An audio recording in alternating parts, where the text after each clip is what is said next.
Hello friends, നന്നായി പഠിച്ച കാര്യങ്ങൾ മറക്കാതിരിക്കുവാൻ ഒരു ട്രിക്ക് പറഞ്ഞു തരട്ടെ. പഠിച്ച കാര്യങ്ങൾ മറക്കാതിരിക്കുവാൻ ഏറ്റവും നല്ല മാർഗ്ഗമാണ് പഠിപ്പിക്കൽ. നിങ്ങൾ പഠിച്ച കാര്യങ്ങൾ ഒരു തവണ മറ്റൊരാൾക്ക് പറഞ്ഞു കൊടുക്കുന്നത് 10 തവണ ആവർത്തിച്ചു പഠിക്കുന്നതിനേക്കാൾ മെച്ചമാണ്. പഠിപ്പിക്കുമ്പോൾ ഇന്ദ്രിയങ്ങളെല്ലാം ഏകോപിച്ച് ആ വിഷയത്തെ പൂർണ്ണതയോടെ അവതരിപ്പിക്കുവാൻ നമ്മൾ ശ്രമിക്കും. അതോടെ ആ ഇന്ദ്രിയങ്ങൾ എല്ലാം ചേർന്ന് ആ വിഷയത്തെ നമ്മുടെ ഓർമ്മയിൽ പാറ പോലെ ഉറപ്പിക്കും. പഠിപ്പിക്കുന്ന സമയത്ത് തലച്ചോറ് അത്ഭുതകരമായ വേഗത്തിൽ പ്രവർത്തിച്ച് അതിൻ്റെ മുഴുവൻ സാധ്യതകളും ഉപയോഗിച്ച് വിഷയത്തിൻ്റെ പൂർണ്ണതയ്ക്ക് വേണ്ടി പ്രവർത്തിക്കും.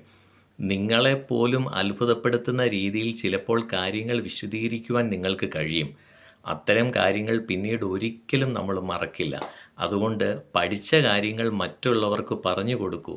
പഠിക്കുവാൻ ഏറ്റവും നല്ല മാർഗ്ഗമാണത്. കൂടാതെ അധ്യാപകർ പഠിപ്പിച്ച കാര്യങ്ങൾ മനസ്സിലാകാതെ ഇരിക്കുന്ന കൂട്ടുകാർക്ക് ഇത് ഉപകാരപ്രദമാവുകയും ചെയ്യും. ഒരു നല്ല കാര്യം കൂടിയാണ്. അധ്യാപകരെ ഓർത്തിരിക്കുന്നത് പോലെ തന്നെ നിങ്ങളുടെ കൂട്ടുകാരും നിങ്ങളെയും എന്നും ഓർക്കും. അപ്പോൾ ഒന്ന് ട്രൈ ചെയ്ത് നോക്കൂ. Okay, thank you.